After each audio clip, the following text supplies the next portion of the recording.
The most ruthless businessman built a $1.5 trillion empire from a garage. He changed how the entire planet shops. He became one of the richest men in history, and half the world still isn't sure whether to admire him or fear what he built.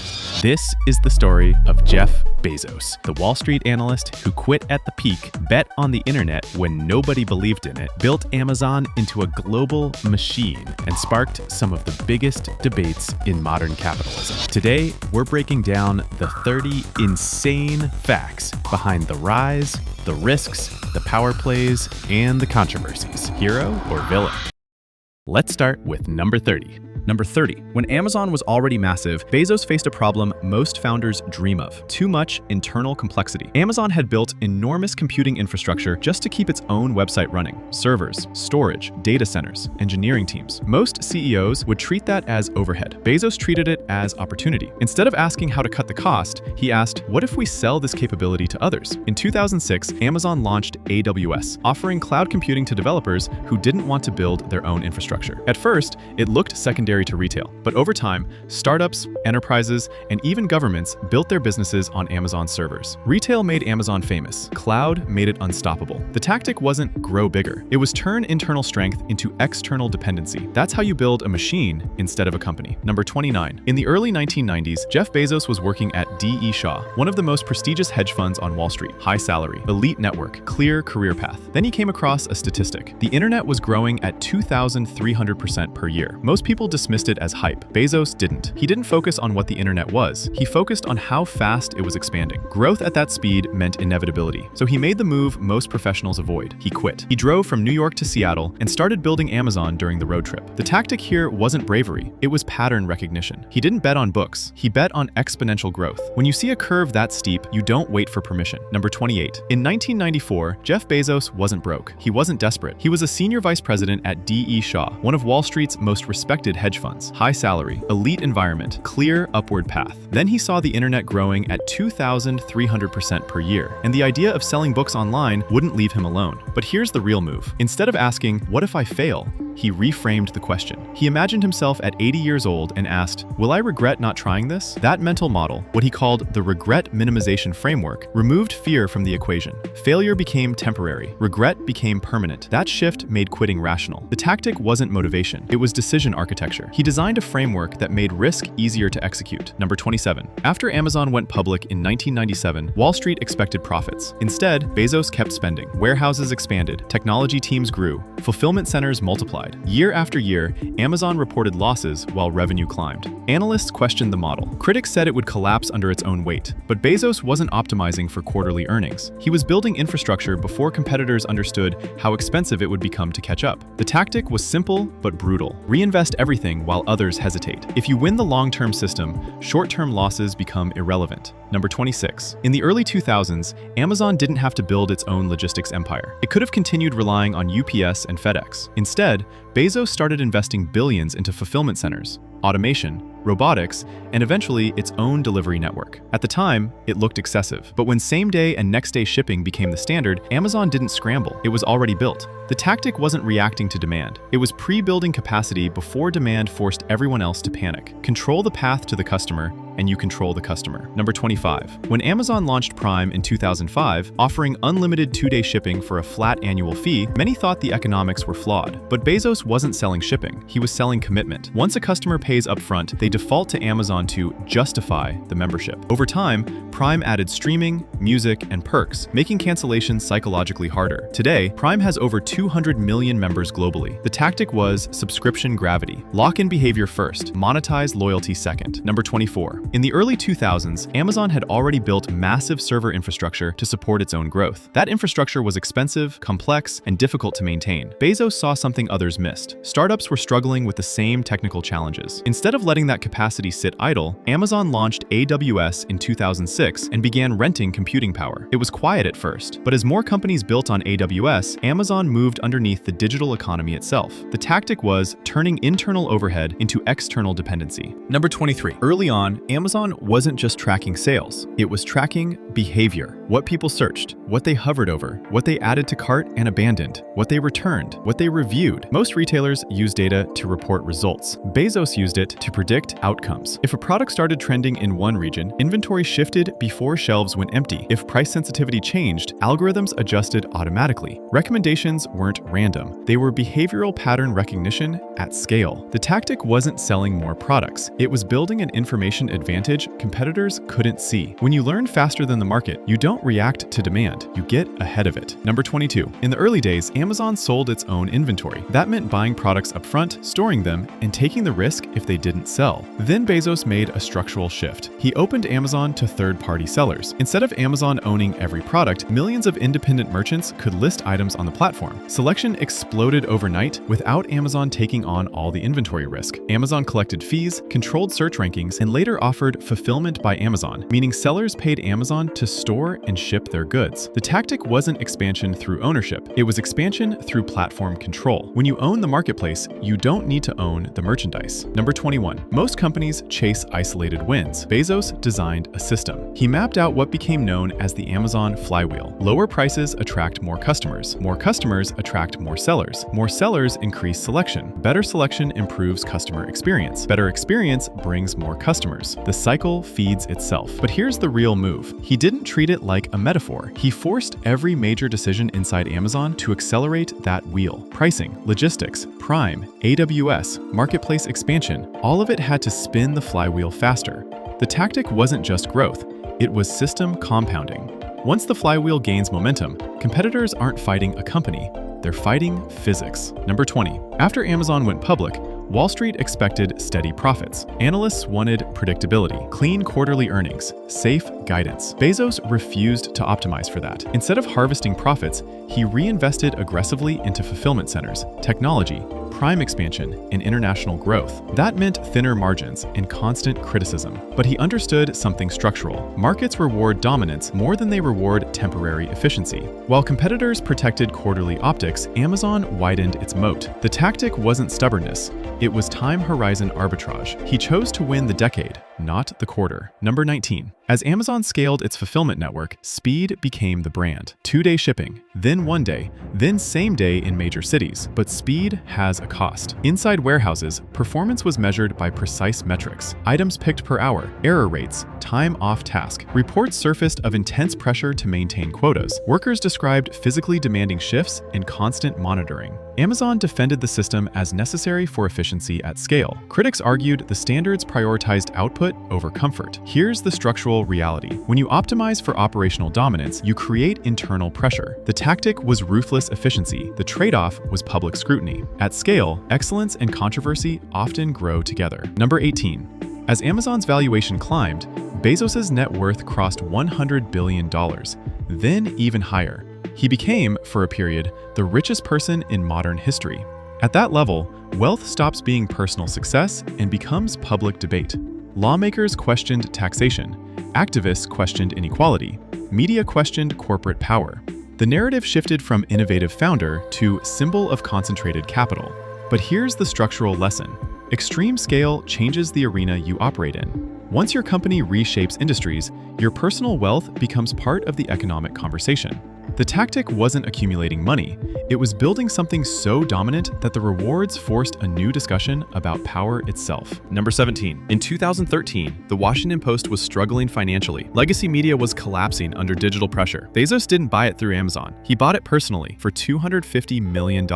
At first, people thought it was a vanity move. Instead, he applied what he understood best: long-term thinking, digital infrastructure, subscription models, and technology-driven distribution. The Post rebuilt its digital strategy and significantly expanded its subscriber base. But the deeper move wasn't media ownership, it was positioning. Owning one of the most influential newspapers in the world while running one of the most powerful companies in the world changes perception. The tactic was quiet leverage. Commerce builds wealth, media shapes narrative. Number 16. By the early 2000s, Bezos was already building Amazon. Quietly, he was also funding something else, Blue Origin. While Amazon was compounding cash flow, Bezos began investing billions into reusable rocket technology. The long-term vision wasn't short-term profit. It was infrastructure for space, lowering launch costs and making access scalable. For years, Blue Origin moved slowly and privately. No flashy launches, no constant headlines. This wasn't about hype. It was capital allocation beyond Earth. The tactic was long-horizon thinking at extreme scale. When you've already built terrestrial infrastructure, the next arena becomes orbital. Number 15. As Blue Origin developed, SpaceX was accelerating under Elon Musk. Contracts, launch milestones, public momentum. SpaceX was moving faster. Lawsuits followed. Public criticism surfaced. Subtle jabs were exchanged. What looked like a billionaire rivalry was actually something deeper. Both companies were competing for government contracts, orbital dominance, and long-term space infrastructure control. This wasn't ego alone. It was positioning for who controls the next layer of industrial expansion beyond Earth. The tactic was competitive persistence. When the arena is infrastructure, second place doesn't define the future. Number 14. In 2020, Bezos announced the Bezos Earth Fund, committing $10 billion toward climate initiatives. It was one of the largest private climate pledges in history. On the surface, it looked philanthropic, but at that scale, philanthropy becomes strategic positioning. Amazon had faced criticism over carbon footprint, packaging waste, and emissions tied to logistics. Entering climate funding shifted Bezos from reactive defense to proactive influence in environmental policy and research. The move didn't silence critics, but it changed the frame. The tactic was capital redeployment at narrative scale. When you operate at trillion-dollar influence, even your giving reshapes conversation. Number 13. When Amazon started selling books online, bookstores didn't panic. It looked niche, limited, but Bezos wasn't trying to build a better bookstore. He was removing physical constraints entirely. No shelf limits, infinite catalog, algorithmic discovery, centralized warehouses instead of expensive storefronts. As Amazon expanded into electronics, apparel, and eventually groceries, it forced a new consumer expectation: faster, cheaper, more convenient. Traditional retailers were structured around real estate. Amazon was structured around logistics and data. The tactic wasn't beating competitors at their game, it was changing the rules of the game completely. Number 12. In the late 1990s, online shopping required multiple steps: fill forms, confirm addresses, re-enter payment details. Every extra click reduced conversion. Bezos saw friction as lost revenue. Amazon patented one-click ordering, allowing customers to purchase instantly using stored payment and shipping information. It looked small, it wasn't. Fewer steps meant fewer abandoned carts. Conversion rates increased. Revenue scaled without increasing traffic. Apple later licensed the patent because it was that powerful. The tactic wasn't marketing, it was engineering simplicity. When you remove hesitation between desire and purchase, money moves faster. Number 11. After Amazon's IPO, analysts kept asking the same question: when will you prioritize profit? Bezos answered differently. In shareholder letters, he repeatedly emphasized long-term market leadership over short-term earnings. He warned investors that volatility and reinvestment were intentional. Many public CEOs say they think long-term. Few actually test investor patience. Bezos did. Over time, as Amazon kept growing revenue and expanding infrastructure, Wall Street adapted. Investors began valuing scale and dominance over immediate margins. The tactic wasn't just internal discipline. It was expectation management. He didn't follow the market's timeline. He trained the market to follow his. Number 10. Most companies grow linearly. More ads, more sales. More stores, more revenue. Bezos designed Amazon to compound. Lower prices brought more customers. More customers attracted more sellers. More sellers increased selection. Better selection improved customer experience. That improved experience drove even more customers. That loop became the flywheel. But here's the important part. Every major decision inside Amazon had to strengthen that cycle. If a move didn't accelerate the flywheel, it didn't matter. The tactic wasn't chasing growth. It was engineering compounding systems. Once momentum builds inside a system like that, competitors don't slow you down. Time accelerates you. Number 9. In 2021, Bezos stepped down as CEO of Amazon and handed the role to Andy Jassy, the executive who built AWS. To the public, it looked like retirement, but structurally, it was repositioning. Bezos moved into executive chairman, focusing on long-term strategy, innovation, and high-impact projects, while Jassy handled day-to-day operations. That move did two things. It reduced operational drag on Bezos and ensured Amazon was no longer dependent on founder presence. The tactic wasn't exiting, it was institutionalizing power. If your company collapses without you, you built a personality. If it scales without you, you built a system. Number 8. Long before stepping down, Bezos was preparing Amazon to operate beyond his daily control. He decentralized execution, but centralized principles. Leadership principles were codified.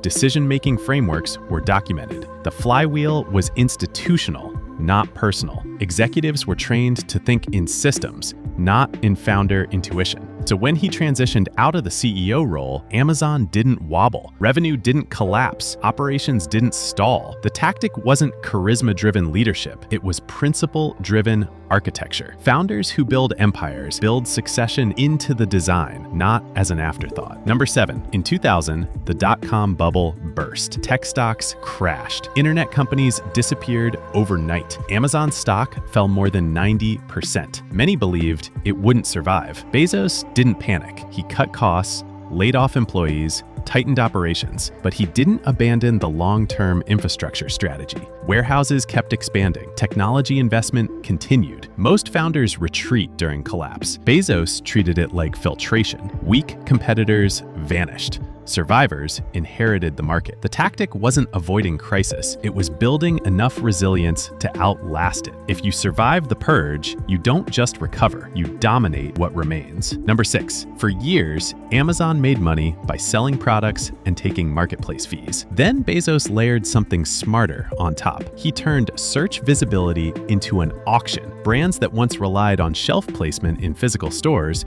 now had to pay to appear at the top of Amazon's search results. Sponsored listings blended into organic results, and advertisers bid for exposure. Suddenly, Amazon wasn't just earning from transactions, it was earning from attention. The tactic was layered monetization. When you control demand and discovery, you don't just sell products, you sell placement. That's when a marketplace becomes an advertising machine. Number 5, most companies sell one thing well. Bezos built interlocking systems. Retail fed data. Data improved recommendations. Recommendations increased sales. Sales funded AWS. AWS generated high-margin cash. That cash funded logistics. Logistics strengthened Prime. Prime increased retention. Each division reinforced the others. If retail slowed, AWS sustained profits. If cloud competition increased, Prime locked in customers. The tactic wasn't diversification. It was ecosystem design. When your businesses support each other, competitors don't just fight one product, they fight a network. And networks are harder to dismantle than stores. Number 4, as Amazon grew, the real risk wasn't competition, it was bureaucracy. Bezos introduced a mindset he called Day One. The idea was simple: operate like you're still a startup, no matter how big you become. That meant fast decisions, small teams, high ownership, constant experimentation, and intolerance for slow-moving layers of approval. He warned internally that Day 2 meant stasis, irrelevance, and decline. The tactic wasn't culture for morale, it was culture as a defensive system. Large companies slow down naturally. Bezos forced Amazon to fight that gravity every day. Number 3, when Bezos decided to start Amazon, he didn't randomly choose books. He made a list of products that could work online. Then he analyzed which category had the largest number of SKUs but low physical shelf capacity. Books won. There were millions of titles in circulation. No physical bookstore could carry them all, but an online store could list infinite inventory without real estate constraints. That meant immediate selection advantage. The tactic wasn't passion for reading, it was category asymmetry. He picked a product where the internet's strengths crushed physical retail from day one. Number 2, after deciding to leave Wall Street, Bezos didn't wait for perfect conditions. He and his wife drove from New York to Seattle. During that road trip, he started drafting the business plan for Amazon. Why Seattle? Proximity to major book distributors, access to tech talent, and favorable sales tax rules at the time, since online sales weren't taxed the way physical stores were. He wasn't just starting a company. He was optimizing geography, logistics, and regulation before launch. The tactic wasn't speed for excitement. It was strategic positioning before the first dollar of revenue. Great founders don't just start, they structure the starting point. Number 1, Amazon started in a rented house garage in Seattle in 1994. A door used as a desk, a small team, online bookstore. That part gets repeated often. What matters more is what he built after. He didn't stop at selling books. He expanded into electronics, then everything. He layered logistics, cloud computing, subscriptions, advertising, hardware. Each move reinforced the last. Over time, Amazon stopped being a retailer. It became infrastructure, powering sellers, startups, enterprises, and consumers globally. The tactic wasn't launching small. It was scaling system by system until competitors weren't fighting a store anymore. They were fighting the backbone of modern commerce. And there you have it, 30 moves. Not myths, not motivation posts, actual structural decisions. Jeff Bezos didn't just build a successful company. He built systems that compound. He picked asymmetric categories. He ignored short-term pressure. He turned overhead into infrastructure. He layered monetization. He engineered retention. He institutionalized succession. That's what young founders should study. Not the net worth, not the headlines, the mechanics. Because scale isn't accidental, it's designed. This is Built Different, where we break down the real tactics behind empires. If you want more deep dives like this, subscribe. Study the structure, understand the leverage, and build something that outlives you.